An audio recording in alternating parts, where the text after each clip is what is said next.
credit. I think he called around and got him that gig, and so was able to get it done. But in terms of the Wild, I mean, look, he's got skill, this Bitten guy, and he's got speed, and the more the merrier, because Justin Kluse, Sam Annis, Kyle Rao, Matt Reed, they all had good camps. But, is anyone going to be somebody that can come up, maybe Matt Reed, but somebody that can come up here and make an immediate difference? But still, Bitten probably goes there, and if he doesn't play great right away, he's going to be 5th or 6th on that depth chart. So, but he's young, and he's on the first year of a 3-year deal, so maybe one day he could turn into somebody that we actually see here, but I don't think it'll be anytime soon. We'd love to welcome Bite Squad as the newest sponsor of the Talk North Podcast Network. Bite Squad delivers food from hundreds of Twin Cities restaurants, including Delano's Pizza. Order online at bitesquad.com. Download their app and get food to your door in minutes. And for a limited time, they are offering free delivery to our listeners on your first order by using the code TALKNORTH. All caps, one word, Talk North. Bite Squad, food for your mood delivered. Another good Twitter question, Derek Felska. Which is the bigger concern for the Wild right now, the absence of a workable third line or the lack of team speed throughout its lineup throughout the first 2 games? The latter, but the former is a concern. I mean, it is just hilarious. Somebody wrote on my comment on my story, maybe after game 1, is like, said something, and I think it was meant as a shot at me, but I didn't take it as a shot. I actually agreed. It's like, this is why every write-up in the preseason is just, doesn't mean anything. And it's true. I remember the one year that Dominic Moore was like the number 1 center that might play with Dimitri and it's that way Gaborik in every sport. And it is true. I mean, all camp long we're like the unbreakable Coyle, Greenway, Eriksson Ek line. They played every game together. 6 games together they played. They were never separated in practice, blah, blah, blah. And here we are 2 games in the season. They had to be broken up because all 3 were terrible. I mean, and remember, the whole talking points from Bruce when I had him at the State Fair in August was, oh my God, we can turn Mikko into this offensive dynamo again because we're going to convince him to let Eriksson Ek and Coyle and Greenway take a lot of the defensive responsibilities.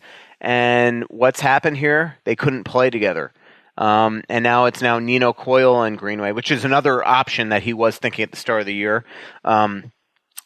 Eventually Granlund always seems to wind up back with Stahl and Zucker, but right now he's going to be with Parise and Koivu, and we'll see if Eriksson Ek can go up to that top line with Zucker and Stahl and add some speed and a shot off the wing and things like that. But he's got to be better, man. I mean, right now Eriksson Ek and Greenway look like 2 guys that should be in Iowa.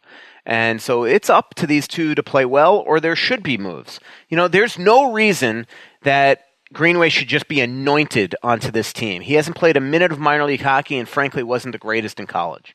So there's just no reason. So if he's not ready, send him down and get somebody up here that is. And Matt Reed would probably right now be a good player to put on this team. Not the same position, but you can easily move Coyle to center. Or same thing, if Eriksson Ek continues to not play well, then he's got to be the guy to go. I mean, remember, the road to Milwaukee was through Nashville, so I'll be interested to see if he's got a quick trigger finger on these guys.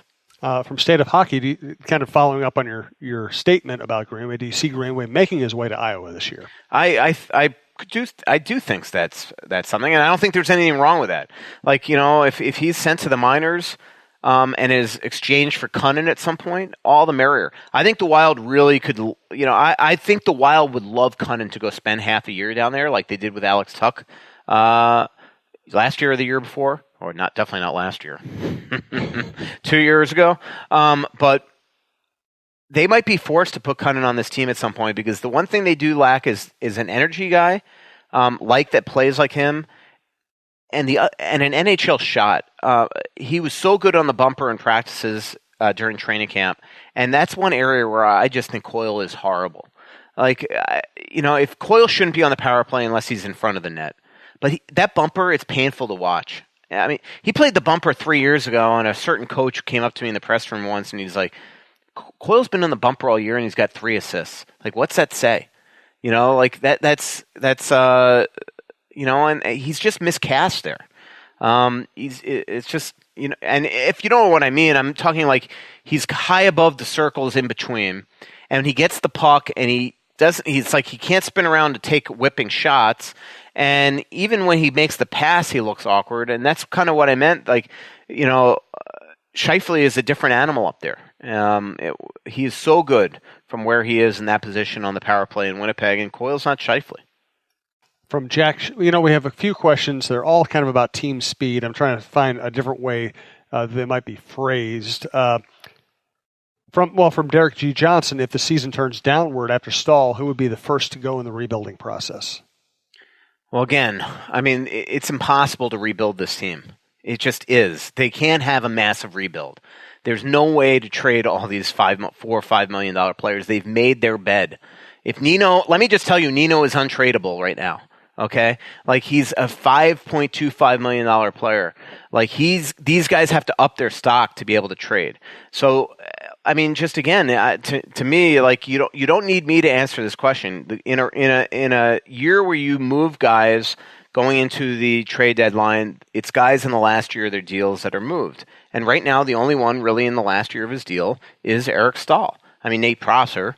Eric Ferrer, yes, these guys are assets, but Stahl would be the one big one, and maybe even if you have to move him at some point this year because this season goes belly up, maybe you can even have him come back in the offseason and sign a free agent contract. Who knows? Maybe they wouldn't want him at that point. But there's, I don't know. They're not rebuilding. Right. Come up with a different word, just like I need to come up with a different word than tweak.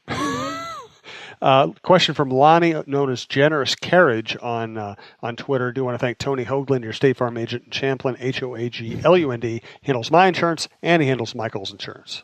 Hey, Minnesota sports fans. This is your local State Farm agent, Tony Hoagland. I need you all to ask yourselves this question. If you're in an at-fault car accident and you are sued for $700,000, how much of that $700,000 will my current insurance company pay?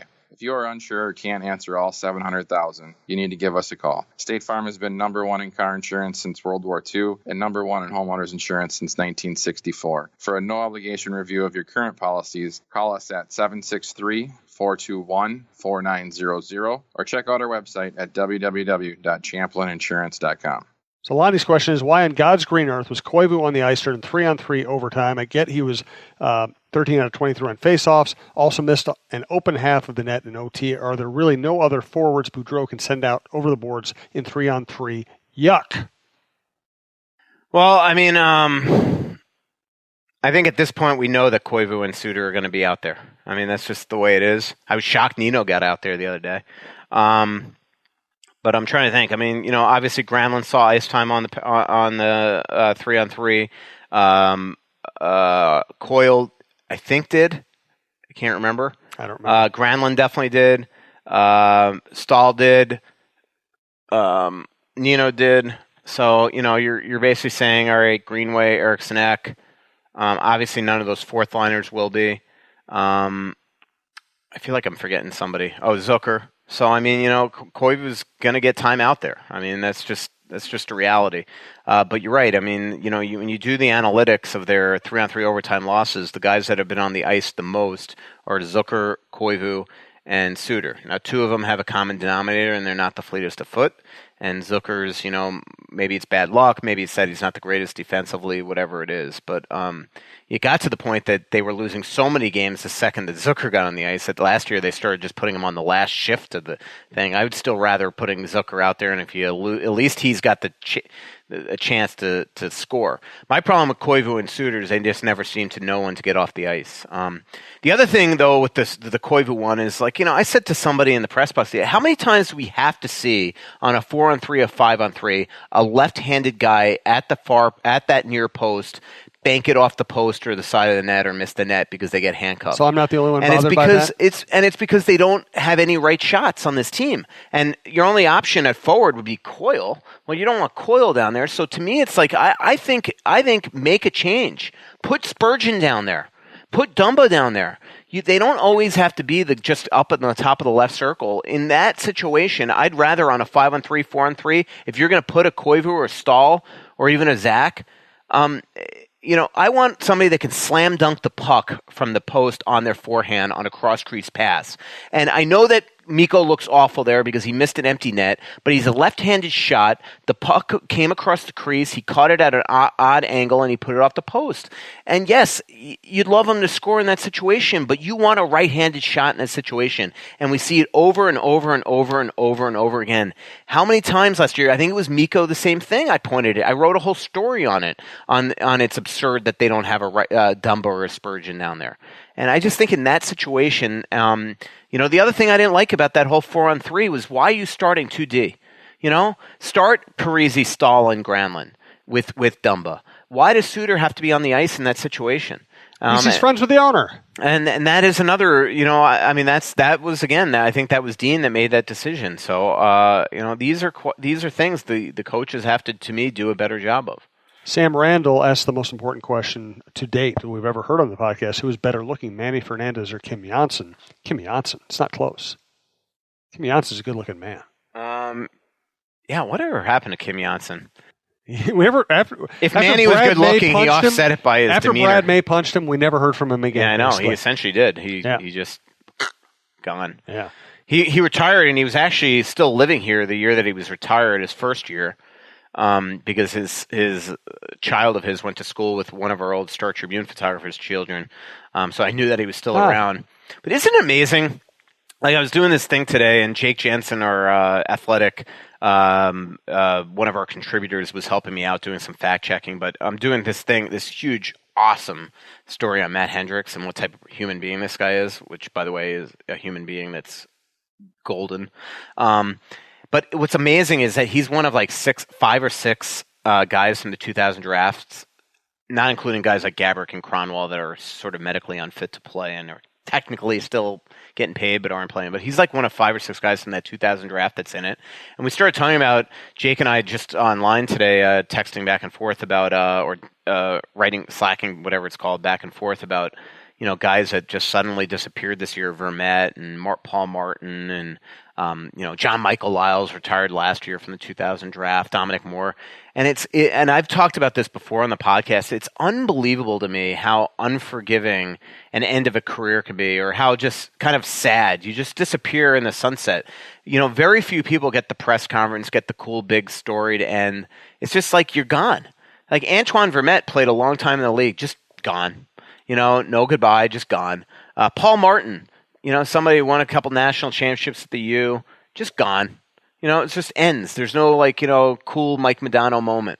And I don't know. It's just one of those things that's always been fascinating to me. How many NHLers that had these great careers? Brian Ralston's one that pops into mind. It's just they disappear. It's going to happen to Marian Gaborik. Right. Gaborik, could have been a hero here. 10 years, $80 million. He turned it down. That's why it's like I was shooting the breeze with Koivu the other day about the whole Joe Mauer thing and how I think Mauer would be a fool to leave here. Now, Mauer, if he went to the Yankees for 1 year and then retired, the Star Tribune would blow it up into a huge story because, of course. But most people don't get like that. Like if I was Mikko, my 2 years are up, adios, and just, go off and enjoy the Wild, singing your praises down the stretch. Yeah, absolutely. And here's along those lines, here's a question from Sam Randall.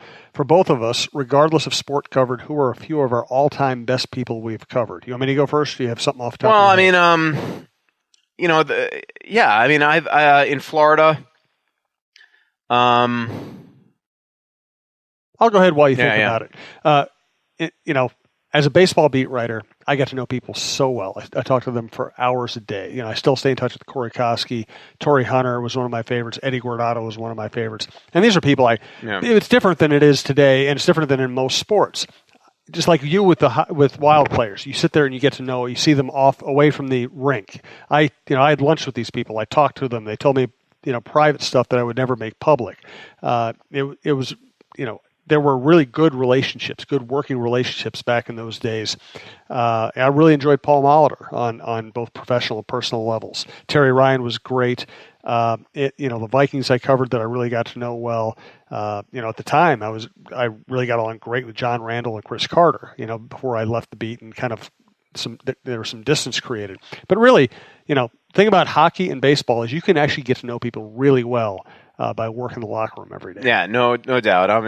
I will say in Minnesota, Ralston, Todd White, Curtis Foster, Mark Parrish. I said Ralston. You did? I'll say him 3 more times.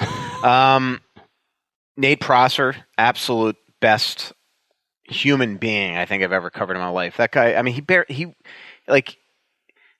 doesn't even swear. Like if he, I mean, I'm not